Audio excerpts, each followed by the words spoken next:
Buenos días, hermanos. Que el Señor les bendiga mucho. Vamos a tratar de predicar expositivamente como lo hacemos habitualmente nosotros para poder entender cabalmente las Escrituras. Yo les invito a abrir su Biblia en el capítulo 2 de Juan, de Primera de Juan, versículo del 18 al 28 vamos a leer. Y después oramos para que el Señor nos siga guiando, ¿no? Empezamos en el versículo 18, dice: hijitos, ya es el último tiempo y según vosotros oísteis que el anticristo viene, así ahora han surgido muchos anticristos.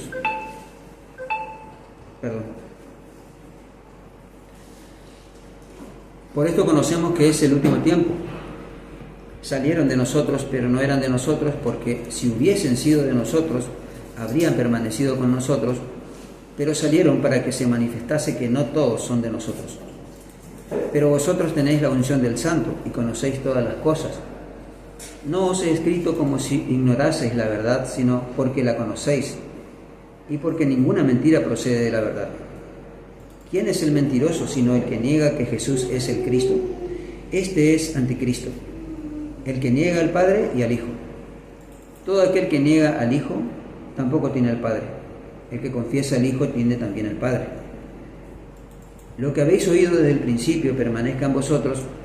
Si lo que habéis oído desde el principio permanece en vosotros, también vosotros permaneceréis en el Hijo y en el Padre. Y esta es la promesa que Él nos hizo, la vida eterna. Y os he escrito esto sobre los que os engañan, pero la unción que vosotros recibisteis de Él permanece en vosotros, y no tenéis necesidad de que nadie os enseñe, así como la unción misma os enseña todas las cosas, y es verdadera y no es mentira, según ella os ha enseñado, permaneced en Él. Y ahora, hijitos, permaneced en Él, para que cuando se manifieste tengamos confianza, para que en su venida no nos alejemos de Él avergonzados. Amén. Señor, queremos darte la alabanza, la gloria, Señor, y queremos bendecir tu nombre, agradecerte por tu bondad con nosotros y por darnos la bendición de poder escuchar tu palabra, Señor, de poder meditar en tu palabra, de que nos enseñes, Señor. Te alabamos por eso, Señor, y queremos pedirte que nos dé sabiduría, entendimiento, Señor, para poder comprenderla por sobre todas las cosas y poder aplicarla a nuestra vida. Gracias por todo, Señor, por la vida que nos das en este momento, por el privilegio tan grande que tenemos de poder congregarnos, Señor, libremente en esta iglesia, Señor. Queremos pedirte tu bendición y que nos hables en esta mañana, nos des sabiduría, en el nombre de Jesús. Amén. Bien, hermanos, este es entonces el pasaje que tenemos hoy. Hay una pequeña introducción. Después vamos a detallar el objetivo que tiene Juan al escribir la carta, y por sobre todo, como dice en la escritura recién que leímos, vamos a ver tres características del anticristo, de los anticristos, como dice acá, y 4 características de los verdaderos cristianos. Así vamos a desarrollar más o menos para que podamos entender el mensaje de hoy. Es cierto que Juan está escribiendo a la iglesia haciendo referencia específicamente al anticristo, ¿no? Como en primera medida hace referencia al anticristo. Pero el tema de Juan no es el anticristo, sino los anticristos, en plural. Él dice bien claro en este pasaje, en el capítulo 2, entonces, versículo 18. Y como vemos, la figura del anticristo en realidad no es algo nuevo en la iglesia de ese tiempo, tampoco lo es para nosotros en este tiempo, porque en realidad el anticristo es un personaje que, de acuerdo a las escrituras, prácticamente es una persona que se opone a Dios. En toda la historia cristiana, ¿no es cierto?, la Biblia nos menciona eventos en donde podemos ver cómo el hombre de alguna manera se pervierte y se opone al mensaje del Evangelio. Por eso podemos ver, por ejemplo, en la caída podemos ver la primera rebelión del hombre, ¿no?, que se opone a la voluntad de Dios, a la palabra de Dios, y por eso justamente se produce la caída de Adán y Eva, y nosotros hoy sufrimos las consecuencias de esa desobediencia, ¿no?, de esa rebelión. También podemos ver en el diluvio, por ejemplo, también la Biblia describe que la sociedad de ese tiempo lo único que pensaba era en hacer el mal, no había otra cosa. El hombre tenía en la mente solamente hacer el mal. Y después tenemos otro caso de la rebelión en la Torre de Babel, por ejemplo, cuando el hombre también quiere rebelarse de la autoridad de Dios y crear su propia dependencia, ¿no es cierto?, de Dios. Y otros casos, ¿no es cierto? Vemos nosotros intervenciones de Satanás en distintas épocas que la Biblia nos señalan como rebeliones. Podríamos decir entonces también que el término anticristo podría entenderse como en contra de o en lugar de Cristo. Y la verdad que el término anti no es algo nuevo para nosotros. Nosotros tenemos el término anti en todo nuestro idioma, en todo nuestro hablar diario. Podríamos decir que el anti, digamos, es una palabra que manejamos nosotros, entendemos nosotros, ¿no? Entendemos lo que es anti, ¿no es cierto? Así que podemos entender perfectamente a qué se refiere Juan cuando habla del anticristo o de los anticristos. Había una gran preocupación en Juan justamente por esto, ¿no? Le preocupaba que la iglesia no tuviera la firmeza suficiente para poder enfrentar, ¿no?, a los anticristos. De tal manera que en esta carta Juan hace hincapié justamente en eso, ¿no? La introducción de falsas enseñanzas fue el gran problema de la iglesia en toda la historia. Específicamente acá Juan está atacando esto porque está preocupado de que las falsas enseñanzas a través de los anticristos, que dice él acá, socave la fe de la iglesia. Este es el gran problema que ocurría en ese momento, que habían personas que no tenían un conocimiento cabal de quién era Jesucristo, quién era la persona de Jesús. Entonces tergiversaban de alguna manera el concepto de Cristo, y eso hacía que Juan estuviera preocupado de alguna manera para que esa enseñanza equivocada, esa herejía, no se entrometiera en la iglesia. Acá Juan, vamos a ver en el versículo 18, los trata a los hermanos de hijitos, los trata de hermanos, los trata de amados. Hay un trato cordial, un trato muy preferencial hacia la iglesia. Hay una manera de tratar a la iglesia como un grupo que le interesa al apóstol. No son cualquier persona, es un grupo de personas a quien el apóstol pone especial interés. Por eso les trata con cariño, con un amor que tal vez es muy característica en la carta de Juan.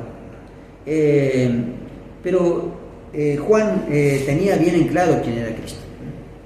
Él dice que ninguna mentira procede de la verdad, ¿no?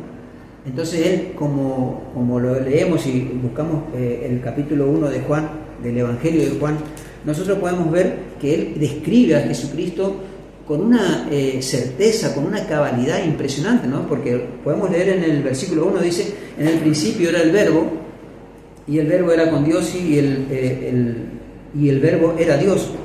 Este era en el principio con Dios. Todas las cosas por Él fueron hechas, y sin Él nada de lo que ha sido hecho fue hecho. En Él estaba la vida, y la vida era la luz de los hombres, dice. La luz en las tinieblas resplandece, y las tinieblas no prevalecieron contra ella. Ya después, más adelante, dice: aquella luz verdadera que alumbra a todo hombre venía a este mundo. En el mundo estaba, y el mundo por Él fue hecho, pero el mundo no le conoció. Cuando nosotros pasamos a la carta de la primera carta de Juan, en el capítulo 1, nosotros podemos ver una ampliación de la descripción que hace Juan de la figura de Cristo. Nosotros podemos ver, dice que en el versículo 1 dice: lo que era desde el principio, lo que hemos oído, lo que hemos visto con nuestros ojos, lo que hemos contemplado y palparon nuestras manos tocante al verbo de vida, porque la vida fue manifestada y la hemos visto y testificamos y os anunciamos la vida eterna, la cual estaba con el Padre y se nos manifestó. Lo que hemos visto y oído, esto os anunciamos para que también vosotros tengáis comunión con nosotros, y nuestra comunión verdaderamente es con el Padre y con su Hijo Jesucristo. La gente en ese tiempo, estos falsos anticristos, estos falsos hermanos, lo que hacían era atacar la figura de Cristo. Decían que Jesucristo no era una persona, sino que era un espíritu, alguien que no tenía forma de carne, que no vino en carne, y este fue un ataque a la base del cristianismo prácticamente. Habían personas que difundían este mensaje, hacían que la figura de Cristo quedara relegada solamente a un espíritu que se movía, digamos, o que se metió dentro de la persona de Jesús. Es más, había un tal Cerinto que era un enemigo de Juan. Algunos textos comentan de que tenía tanta aversión Juan que cuando entra en un baño público lo encuentra Cerinto ahí y dice, empezó a gritar Juan desesperadamente, diciendo que la gente salga del baño porque estaba Cerinto ahí y que se iba a contaminar todo lo que el ambiente, ¿no es cierto? Una locura total, ¿no es cierto? Pero era tal el concepto tan elevado que tenía Juan de Cristo que con tanto celo escribe esta carta también a los creyentes, ¿no es cierto?, a quienes le dirige la epístola. Bien, hasta aquí está más o menos, ¿no?, la introducción, y el motivo entonces de la escritura de Juan tiene que ver justamente con eso. Juan estaba muy preocupado para que la iglesia se mantuviera firme en la fe, en las primeras cosas que les enseñaron. Y él sabe que la iglesia tiene conocimiento de quién es Jesucristo. Pero es importante, hermanos, poder afianzar la enseñanza, la doctrina, todos los días en la iglesia.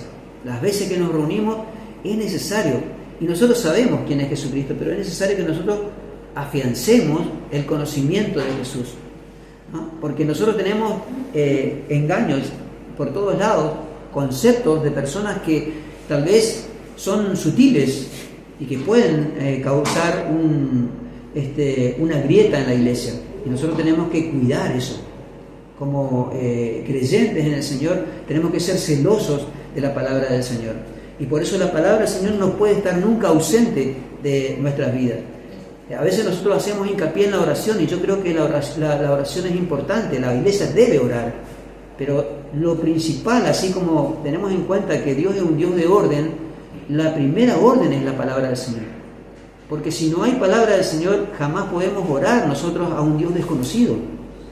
Es decir, la palabra del Señor nos da a nosotros los parámetros para orar después. Si yo voy a orar a un Dios que conozco, no puedo orar a un Dios que no conozco. Y la única manera en que yo pueda conocer a Cristo es a través de la lectura de la palabra como principio, pero mucho más en el estudio de las Escrituras. Es necesario que nosotros nos sentemos a escudriñar las Escrituras, a estudiar las Escrituras, porque es la única manera en que yo pueda tener un conocimiento cabal de Cristo. Esto es muy importante, hermanos, y en realidad cuando nosotros no hacemos eso, nos encontramos en el borde de un abismo.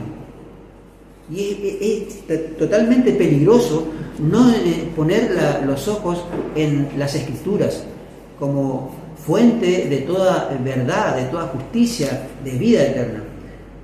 Juan escribe acá que habla de la comunión con el Padre y con el Hijo, y habla también de la vida eterna, ¿no? Porque es la derivación, digamos, de toda la enseñanza de Jesús en la iglesia. La vida eterna. Este es el fin de cada uno de nosotros.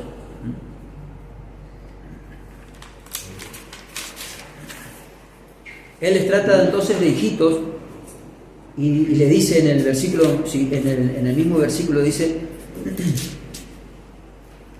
ya es el último tiempo. La palabra tiempo es la palabra hora en el griego, y significa un periodo corto de tiempo, ¿no? Los judíos decían que esta palabra significaba o abarcaba el periodo, digamos, desde la puesta del sol a la salida del sol.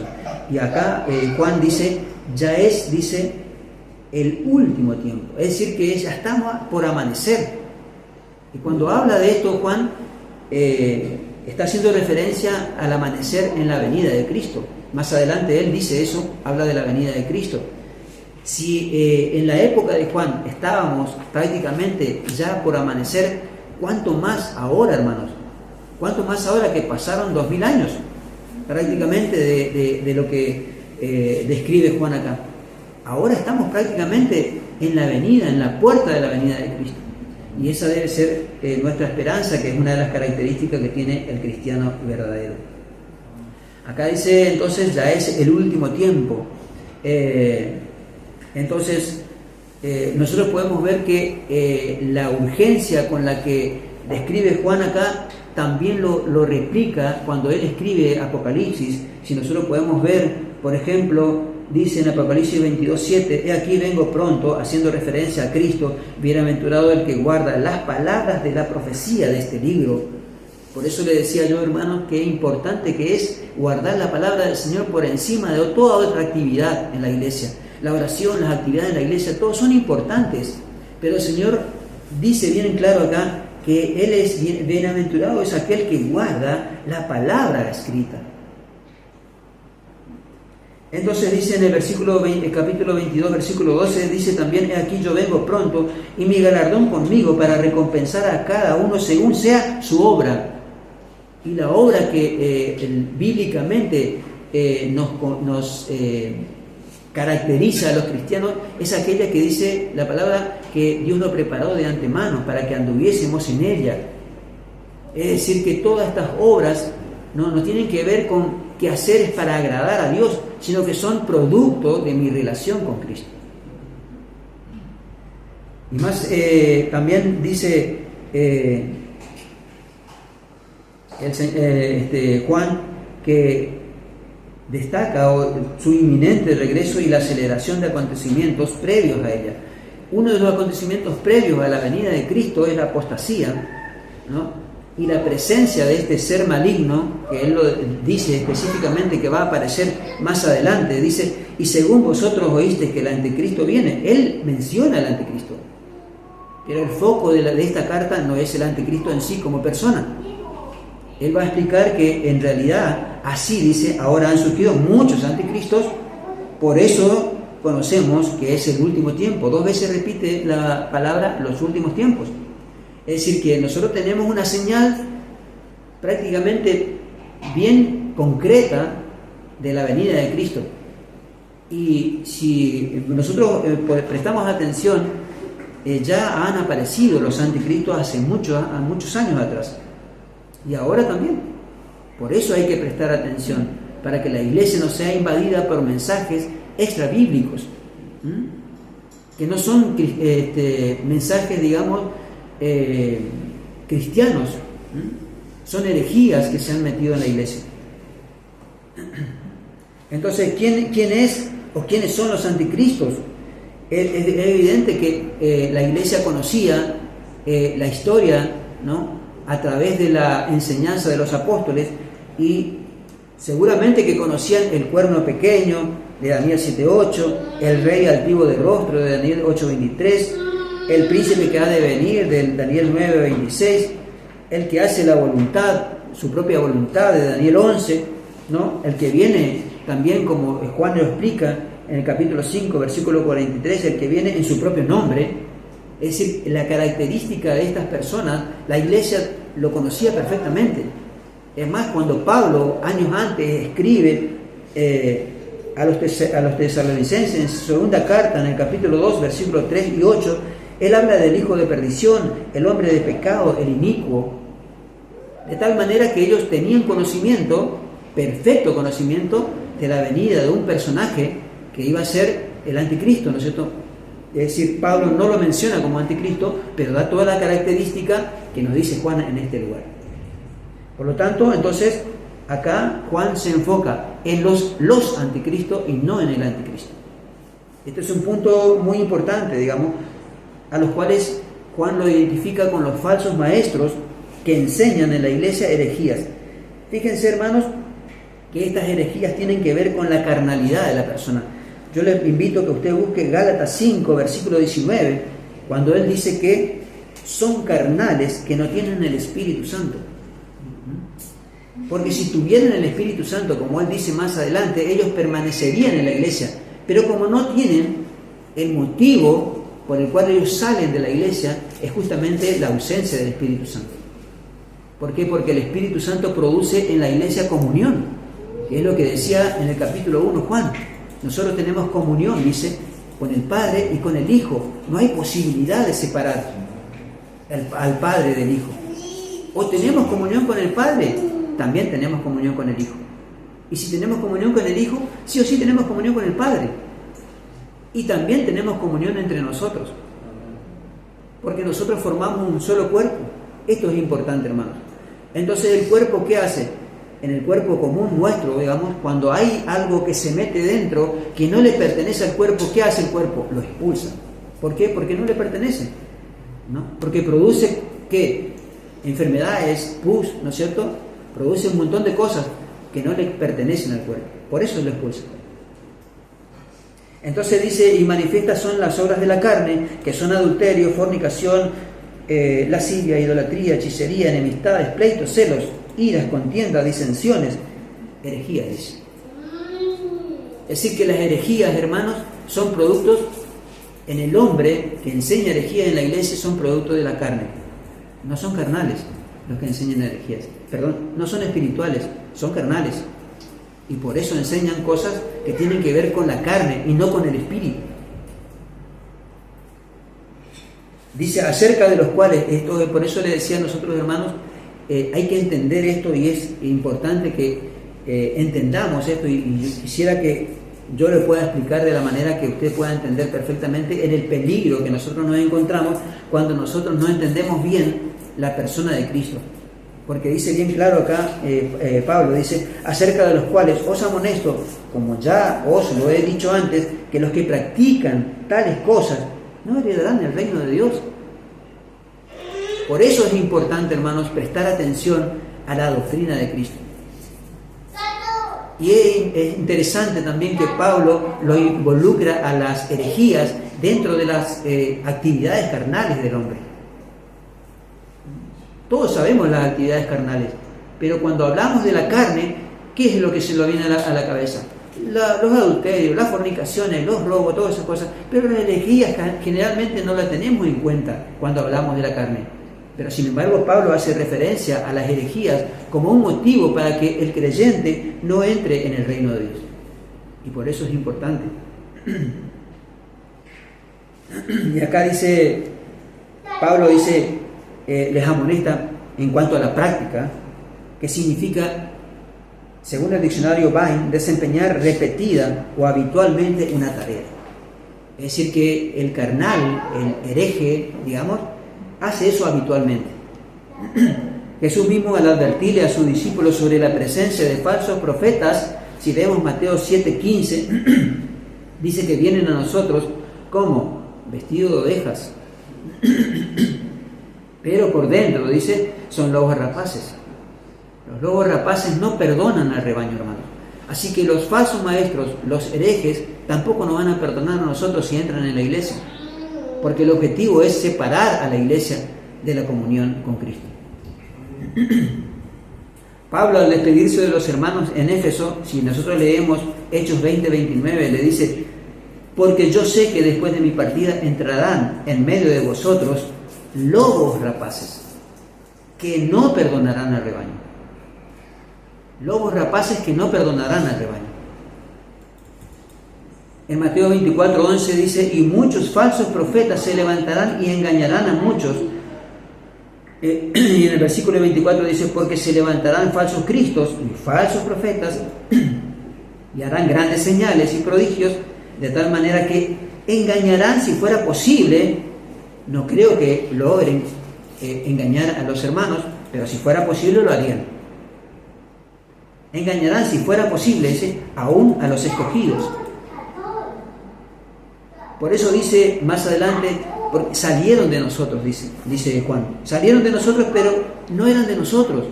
Es decir, que no tenían pertenencia en la iglesia. Hermanos, nosotros tenemos que ser conscientes que no todos los que se congregan en la iglesia son cristianos. Es lamentable decir, porque a veces tenemos amistades en la iglesia, pero no todos los que se congregan son verdaderos creyentes. Para ser un verdadero creyente, hermanos, es necesario que la presencia del Espíritu Santo esté en medio nuestro, en nosotros. Evidentemente estos salieron de nosotros, dice Juan, pero no eran de nosotros. La pregunta es, ¿dónde estaban los anticristos? ¿Dónde estaban? En la iglesia. Formaban parte de la iglesia. Así como la cizaña crece con el trigo, hermanos, hasta el momento de la cosecha, muchos de los que se congregan en la iglesia van a estar hasta el momento de la venida de Cristo, y esto es muy grave, porque el Señor dice que va a haber un momento en que Él va a separar el trigo de la cizaña, y el destino de la cizaña, todos sabemos, es el fuego eterno, pero sin embargo el trigo dice en el granero de Dios.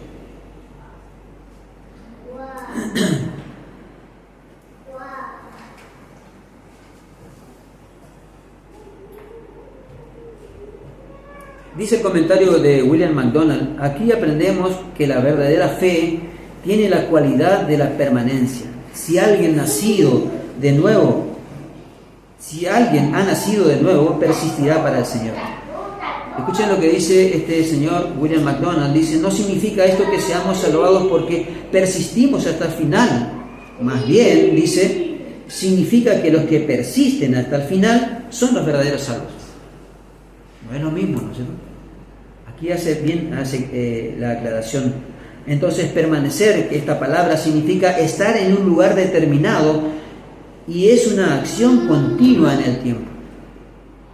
Es decir, que el verdadero creyente permanece en las cosas del Señor, en todas las cosas del Señor, no solamente en la congregación, porque somos miembros. Ahora que vamos a estudiar la membresía de la iglesia, tenemos responsabilidades, tenemos obligaciones, no con tal vez como a veces nosotros creemos, con algún hermanito en particular, nosotros, sino con Cristo, porque Él es la cabeza del cuerpo y nosotros somos parte de esa cabeza.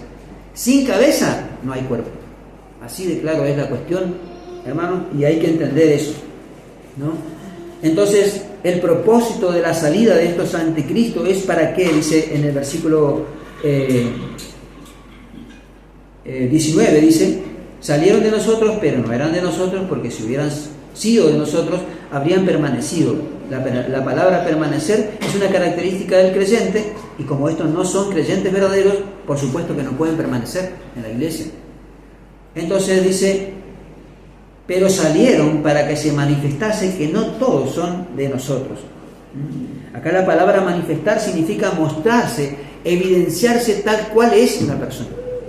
Entonces, ¿cómo se evidencian o cómo se manifiestan los anticristos tal cual son? Enseñando herejías.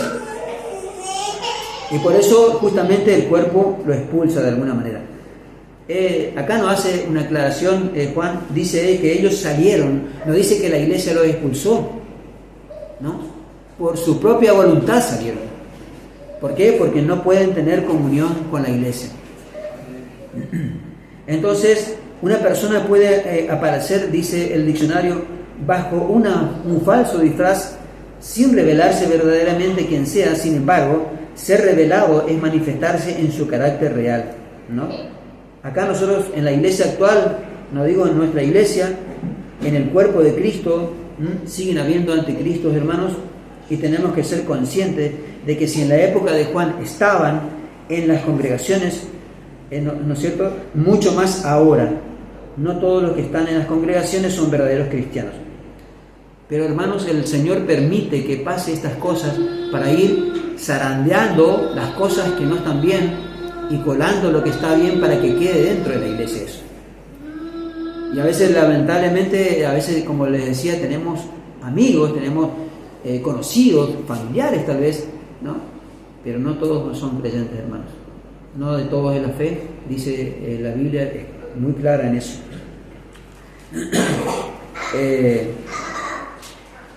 En 1 Corintios, Pablo especifica esto en el capítulo 11, versículo 19, dice, porque es preciso que entre vosotros, dice, haya disensiones, para que se hagan manifiesto entre vosotros los que son aprobados. Qué impresionante, ¿no? A mí no me gustan las divisiones en la iglesia, pero de alguna manera Dios utiliza las divisiones, dice acá, para que sean manifiestos los que son verdaderos creyentes y aquellos que no lo son. Ahora vamos a tocar las tres características de los anticristos, ¿no? ¿Cuáles son las características de aquellos que son herejes y que enseñan doctrinas equivocadas dentro de la iglesia? Dice que la primera característica es que ellos se apartan de la comunión con Cristo. ¿Por qué? Dice que salieron de nosotros, porque no eran de nosotros, no nos pertenecen, no le pertenecen al cuerpo. Esto es muy importante, hermanos, porque nosotros tenemos que tener en cuenta, hermanos, que aunque seamos una pequeña manada, un grupo chico en la iglesia, si nosotros tenemos nuestra mirada puesta en las Escrituras como la norma de nuestra vida, nosotros vamos a permanecer unidos, porque ese es el pegamento que tenemos nosotros como creyentes, la palabra del Señor. Nosotros tenemos que levantarnos, hermanos, y lo primero que tenemos que hacer es aferrarnos a la palabra del Señor, a la Biblia, para saber qué es lo que tenemos que hacer durante todo el día. Y no solamente todo el día, sino toda nuestra vida, porque nosotros no pertenecemos a este mundo, hermanos. Nosotros pertenecemos a otro planeta. Somos extraterrestres, de alguna manera no nos pertenece este lugar. Estamos de paso, ¿no? Estamos como viviendo en una carpa, en un camping, porque ese no es nuestro lugar. Este mundo no es nuestro lugar. Eso debemos entender para no poner nuestra mirada en las cosas que son efímeras, que son pasajeras en nuestra vida. En segundo lugar, el anticristo niega la fe. Dice, ¿por qué? Porque Juan dice que ellos son mentirosos y niegan a Cristo. Dice en este pasaje, ¿quién es el mentiroso? Dice, el versículo 21 dice, no os he escrito como si ignoraseis la verdad, sino porque la conocéis y porque ninguna mentira procede de la verdad. O sea, que los anticristos o los falsos maestros que estaban en la iglesia sostenían para ellos una supuesta verdad, pero era imposible eso, porque dice acá que ninguna mentira procede de la verdad. Ellos estaban mintiendo y esa mentira nunca podía proceder de la verdad de las Escrituras. Ellos tenían su propia verdad, pero no era la verdad de las Escrituras. Entonces dice, ¿quién es el mentiroso? Sino el que niega que Jesús es el Cristo. Este es el anticristo, el que niega al Padre y al Hijo. Pues 3 veces menciona la palabra negar en este pasaje, ¿no? Acá entonces nosotros podemos ver específicamente que Juan está haciendo alusión a la segunda característica, que es negar la fe. ¿Y por qué negaban la fe? Negaban la fe porque en realidad la base o el fundamento del creyente es la fe en Cristo. Y como ellos tenían un concepto equivocado de Cristo, obviamente que la fe no era una fe genuina, ¿no? Entonces aquí podemos ver entonces que en Juan 8:24 Jesús ya le dice esto mismo a los fariseos y le dice en el versículo 24: por eso os dije que moriréis en vuestros pecados, porque si no creéis que yo soy, en vuestros pecados moriréis. En el capítulo 3, versículo 18 dice: el que en él cree no es condenado, pero el que no cree ya ha sido condenado, porque no ha creído en el nombre del unigénito Hijo de Dios. Y en el versículo 36 dice: el que cree en el Hijo tiene vida eterna, pero el que se rehúsa a creer en el Hijo no verá la vida, sino que la ira de Dios está sobre él. Entonces, estos eran negadores, los fariseos eran negadores de la persona de Cristo. Ellos no querían reconocer que Cristo, aquel que le decía las cosas en la cara y que le ponía en evidencia de su pecado, fuera el Mesías. Estaban negando. Y Él les advierte de las consecuencias de negar a Cristo. Ellos creían muchas veces, ¿no? Tenían conceptos equivocados de Cristo. No solamente los fariseos, sino la gente común y corriente. En Mateo 16, 13 y 14 podemos leer, dice, viniendo Jesús a la región de Cesarea de Filipo, pregunta a sus discípulos diciendo, ¿quién dicen los hombres que es el Hijo del Hombre? Aquí el concepto equivocado de Cristo. Ellos dijeron, unos Juan el Bautista, otros Elías y otros Jeremías o algunos profetas. Es así que aquellos que son iluminados por el Espíritu Santo solamente tienen, ellos como Pedro dice, ¿y ustedes quiénes son? ¿Quiénes dicen que soy yo? No, vos sos el Hijo de Dios. Y el Señor le dice, le aclara y dice bien perfectamente que es una revelación del Espíritu. Hermanos, el concepto que nosotros tenemos de Cristo es fundamental para nuestra vida. Aquellos entonces anticristos niegan al Hijo, pero también niegan al Padre. Y esto también es una cuestión que tiene que ver con el concepto que nosotros tenemos de la deidad. Dice, ¿quién es el anticristo? Dice en el versículo 22, el que niega al Padre y al Hijo. Las dos cosas. Entonces, la situación que los hace mentirosos a estos anticristos es justamente su negación de la cristología de Jesús. Es importante como iglesia que nosotros estudiemos la cristología, hermanos, para poder entender específicamente quién es Jesús y qué hizo Jesús y qué es lo que hará Jesús. Juan entonces da por sentado que negar que Jesús es el Cristo los hace mentirosos y no pueden tener al Padre en su persona y mucho menos al Hijo, lo cual lo constituye en anticristo. En el versículo 23 de esta carta dice, todo aquel que niega al Hijo, es muy importante dos palabras que yo quiero resaltar acá, hermanos, dice, tampoco tiene al Padre. Y el que confiesa al Hijo, tiene también al Padre. Dos palabras importantes que son la palabra tampoco tiene y también tiene. Es decir, que lo que Juan está queriendo resaltar acá es que hay una indivisión en el concepto que tenemos nosotros de Dios. Nosotros no podemos separar a Dios de Jesús. Nosotros creemos en Cristo, tenemos que creer en el Padre. Si nosotros decimos que creemos en Dios nomás, pero no creemos en Jesucristo, eso es imposible. Juan dice acá, si ustedes creen en el Hijo, si ustedes niegan al Hijo, también niegan al Padre. ¿Me entienden el concepto de también? Sí o sí tienen que negar al Padre. Si ustedes tienen al Hijo, sí o sí tienen al Padre. Dice Jesús en el capítulo 17 Juan 10:30, yo y el Padre uno somos. ¿Recuerdan ese pasaje? Yo y el Padre uno somos. No hay posibilidad de separarlos.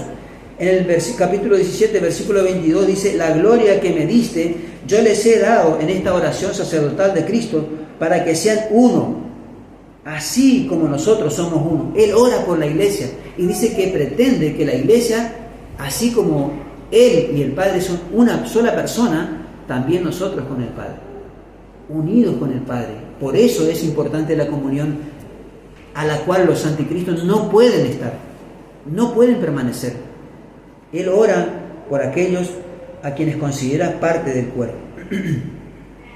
En primera de Juan 4, versículo 2 y 3, en esta misma carta que le escribe, dice, en esto conoced el Espíritu de Dios. Todo espíritu que confiesa que Jesucristo ha venido en carne es de Dios. Y todo espíritu que no confiesa que Jesucristo ha venido en carne no es de Dios, dice. Y este es el espíritu del anticristo que vosotros oís que viene y que ahora ya está en el mundo. Hermanos, el espíritu del anticristo es aquel espíritu que maneja, que gobierna, que dirige a aquellos falsos maestros y a aquellos herejes que se metieron en la iglesia. Es el mismo espíritu que desde el principio de la creación, cuando nosotros vemos que es la serpiente antigua que comenzó a socavar la mente de Adán y Eva para hacerlos caer. Y es el que va a aparecer más adelante también con la misma característica. En 2 de Juan 7 también dice, porque muchos engañadores han salido por el mundo que no confiesan que Jesucristo ha venido en carne. quien esto hace es el engañador y el anticristo. Claras pruebas tiene Juan de decir esto para que la iglesia se entere cómo es el clima de ese tiempo. Y en ese tiempo había una distorsión de la deidad de Cristo. Ya en ese tiempo había, también lo hay ahora, hermanos, también lo hay ahora. Entonces todo aquel que se precie de cristiano y niegue la deidad de Cristo, o que tenga una desviación o distorsión del punto de vista bíblico de Jesucristo, o sea, su encarnación, su condición tanto de hijo de Dios como hijo de hombre, como profeta, como sacerdote, como rey, como redentor, prometido, etc., no puede ser un verdadero hijo de Dios. En la época de Juan, entonces, se comenzó a proliferar un pensamiento que se llamaba el gnosticismo, que negaba justamente que Jesús haya nacido, haya vivido, haya resucitado y ascendiera a los cielos como un hombre real. Ellos creían en este pensamiento y enseñaban, más que nada, que Cristo era un espíritu, un ser sobrenatural, algo etéreo que descendió sobre un hombre en el momento del bautismo de Cristo, ¿no?, como se menciona en la Biblia, y que lo dejó justo antes de su muerte. Por consiguiente, este Cristo espíritu no era totalmente humano, sino que solamente fue habitado temporalmente en un hombre. Pero las Escrituras no dicen eso. Cuando Juan trata más adelante la venida de Cristo, que lo trata en 2 o 3 ocasiones, hermanos, él dice que nos vamos a presentar delante de él. Por lo tanto, cuando Cristo aparezca, va a aparecer como hombre, porque así como hombre se fue al cielo. Cristo no es Dios y hombre, es Dios y hombre, no es Dios hombre, es Dios y hombre. Y eso es lo que nosotros debemos entender. Cuando Cristo venga, va a venir en esa persona, así como se fue. En Hechos dice, así como ustedes lo vieron ir, así va a volver. Así debemos esperar nosotros. La tercera característica del anticristo es que trata de confundir a los fieles. Como dice en el versículo 26, si lo leemos, hermano, dice: os he escrito esto sobre los que os engañan. La preocupación de Juan, como ya les dije, es que no quería que la iglesia sea engañada por estas personas. Yo creo que es imposible, muy difícil, que un creyente verdadero sea engañado por estos tipos de doctrinas, pero nosotros como iglesia debemos enseñar la verdad. Por eso es importante la predicación expositiva en la iglesia, hermanos, y también el estudio de las Escrituras, tanto en la iglesia como en nuestra casa. Porque dice Jesús también, cuando dice en Mateo 24, se levantarán falsos cristos y falsos profetas y harán grandes señales y prodigios, de tal manera que engañarán, si fuera posible, aún a los escogidos. Pero Juan también en el capítulo 10, haciendo mención a las palabras de Jesús, dice: pero las ovejas conocen la voz del pastor. Dice en el versículo 44 y 5: más al extraño no seguirán, sino huirán de él, porque no conocen la voz de los extraños. Esto es muy importante también, porque nosotros solamente podemos conocer la voz de Cristo a través del estudio de las Escrituras, hermanos. No hay otro lugar en donde nosotros podamos escuchar la voz de Dios. Las Escrituras son la fuente de nuestro entendimiento de Cristo y de nuestra guía diaria. Así que, hermanos, entonces los anticristos procuran hacer dudar de la suficiencia de la palabra. Pablo especifica bien en 2 de Timoteo 3:16 el pasaje que nosotros tal vez muchas veces lo leímos, y dice que toda la Escritura es inspirada por Dios. No dice una parte de las Escrituras, dice todas las Escrituras. Es muy evidente que Pablo está haciendo referencia a que todo aquello que está fuera de las Escrituras no es inspiración de Dios. Yo puedo tener un concepto, puedo tener algo que yo pueda opinar, una opinión mía, pero no es opinión de Dios. Hermanos, nosotros podemos guiarnos por MacArthur, podemos guiarnos por Suje Michelen, por un montón de personas. Ellos, aunque prediquen la verdad como predicamos nosotros acá, no tienen la verdad absoluta. Hermanos, la única verdad absoluta es la palabra del Señor. Eso es muy importante. Dice, toda la Escritura es inspirada por Dios.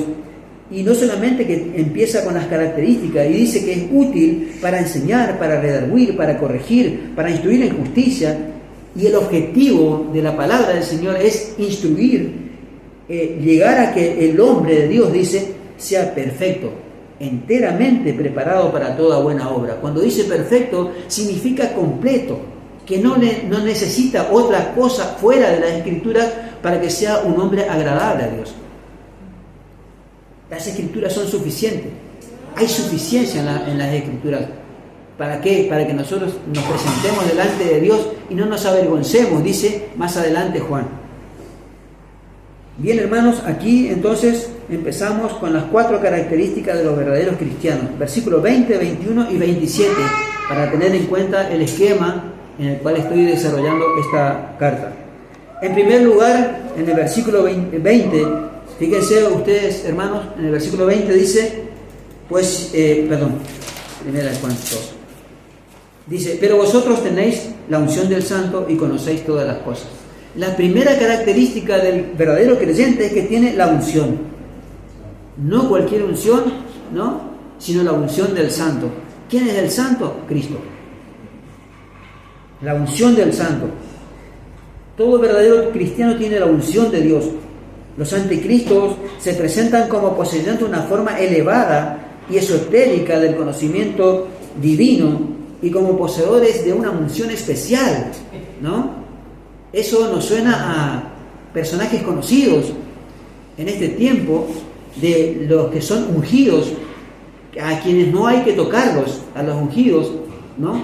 Tienen la revelación fresca, palabra nueva para la iglesia. Hermanos, ellos creían que tenían una unción especial, un secreto, algo trascendental para la iglesia. Juan les advierte a los creyentes de esta herejía, pues todo aquel que se arrepiente y cree en Cristo, como cada uno de nosotros que estamos sentados en este lugar, tiene la unción de Cristo.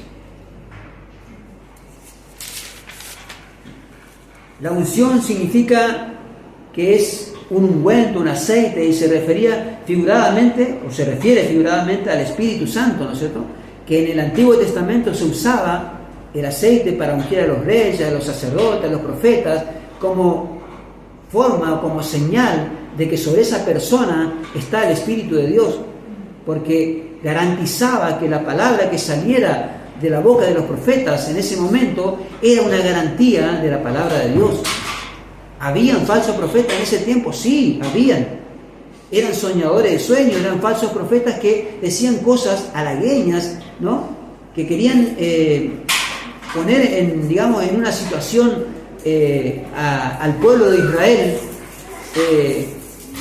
para no, haciendo referencia, a que no iban a tener castigos y que todo le iba a ir bien, como nosotros vemos hoy en día estos falsos ungidos que también siempre profetizan cosas, ¿no? Que nos van a ir bien, que todo es perfecto, ¿no? Que vas a ser prosperado y todas esas cosas que nosotros ya conocemos que no son enseñanzas verdaderas. Entonces, el Espíritu Santo, hermanos, hace morada en el creyente y revela a través de las Escrituras todo lo que se debe saber para la salvación. Dice Juan 14, 26, en esto dice, mas el Consolador, el Espíritu Santo, a quien el Padre enviará en mi nombre, Él os enseñará todas las cosas y os recordará todo lo que yo os he dicho. En el capítulo 16, versículo 13 dice, pero cuando venga el Espíritu de verdad, Él os guiará a toda la verdad, porque no hablará por su propia cuenta, sino que hablará todo lo que oyere y os hará saber todas las cosas que habrán de venir. Hermanos, acá tenemos nosotros el Maestro Supremo, el Espíritu Santo. ¿Eso significa que nosotros no debemos tener maestro en la iglesia? No, evidentemente no se está refiriendo a eso, sino que tanto a la iglesia como a los maestros que enseñan en la iglesia, el Espíritu Santo les va a guiar para que el mensaje sea acorde a las Escrituras. Entonces, los verdaderos creyentes conocen la verdad. Acá Juan dice en el versículo 21, no os he escrito como si ignoraseis la verdad. Es decir, la iglesia conoce la verdad. Solamente que Juan está haciendo hincapié en afirmar algo que ellos ya saben, sino porque la conocéis y porque ninguna mentira procede de la verdad. Yo le estoy diciendo la verdad. Aquellos que son falsos maestros están creyendo que le dicen la verdad, pero como saben que el final del mensaje es una mentira, esa mentira no puede proceder de la verdad que ustedes saben. Es lo que le está diciendo Juan en este lugar. En segundo lugar, este es el punto 2, que es el conocimiento. Juan escribe a un grupo de creyentes que no es ignorante de la verdad, como le decía, pero era necesario recordarles. Segunda de Pedro, yo quiero que busque Segunda de Pedro, capítulo 1, versículo 3, dice: como todas las cosas que pertenecen a la vida y a la piedad nos han sido dadas por su divino poder, mediante el conocimiento de aquel que nos llamó por su gloria y excelencia, Pedro hace referencia también a la importancia del conocimiento en la iglesia, por medio de las cuales, dice, nos ha dado preciosas y grandísimas promesas para que por ellas llegaseis a ser participantes de la naturaleza divina, habiendo huido de la corrupción que hay en el mundo a causa de la concupiscencia. Vosotros también, poniendo toda diligencia por esto mismo, añadid a vuestra fe la virtud, a la virtud conocimiento, otra vez conocimiento, al conocimiento otra vez dominio propio, al dominio propio paciencia, a la paciencia piedad, a la piedad afecto fraternal y al afecto fraternal amor. Porque si estas cosas están en vosotros y abundan, o sea que Pedro está haciendo referencia de que nosotros no podemos poner la mirada en otras cosas que no sean en estas cosas que tienen que ver con la piedad y el conocimiento de Dios, ¿no? Porque si estas cosas, dice, abundan, no os dejarán estar ociosos ni sin fruto. Hermanos, el objetivo es justamente eso también, que nosotros como creyentes podamos tener frutos para vida eterna, lo cual los falsos maestros, los anticristos, no podían asegurarle ni garantizarle a la iglesia. Ni sin fruto en cuanto al conocimiento, otra vez, de nuestro Señor Jesucristo, hermanos. Esto es importante. Pedro hace referencia al conocimiento supremo de Cristo como fundamento de la existencia de la iglesia. Pero el que no tiene estas cosas, dice, así hacemos referencia al anticristo, a los anticristos, pero el que no tiene estas cosas tiene la vista muy corta, es ciego, habiendo olvidado la purificación de sus antiguos pecados, por lo cual, hermanos, tanto más procurad hacer firme en vuestra vocación y elección, porque haciendo estas cosas no caeréis jamás. La iglesia que tiene puesta su fundamento en la palabra del Señor, hermanos, nunca va a caer. Porque de esta manera os será otorgada amplia y generosa entrada en el reino eterno de nuestro Señor y Salvador Jesucristo. Hermanos, aquí Pedro está haciendo referencia casi al mismo tema que está haciendo Juan, más adelante, cuando vamos a hablar de la esperanza del creyente. Entonces, permanecer es muy importante, hermanos. Dice Pablo también a los corintios: además os declaro, hermanos, dice, el evangelio que os he predicado, el cual también recibisteis, en el cual también perseveráis, por el cual asimismo si retenéis la palabra que os he predicado, sois salvos, si no creísteis en vano. Hermanos, es bien claro que también Pablo hace referencia a que aquellos que son herejes y que no permanecieron en la doctrina de Cristo no son salvos. Otra característica que tienen estas personas es que no tienen el Espíritu Santo, como habíamos dicho, y por lo tanto no pueden permanecer en la doctrina de Cristo. Y por último, hermanos, para finalizar, el último punto tiene que ver con la esperanza en su venida. En el versículo 28 dice bien claro: y ahora, hijitos, otra vez lo trata como al principio en el versículo 18, con ese cariño especial, dice, permanecer en Él. Esta palabra permanecer aparece, si usted lee con mucho cuidado y detenimiento, aparecen como 4 o 5 veces, que significa estar en un lugar y persistir en ese lugar a través del tiempo, ¿no?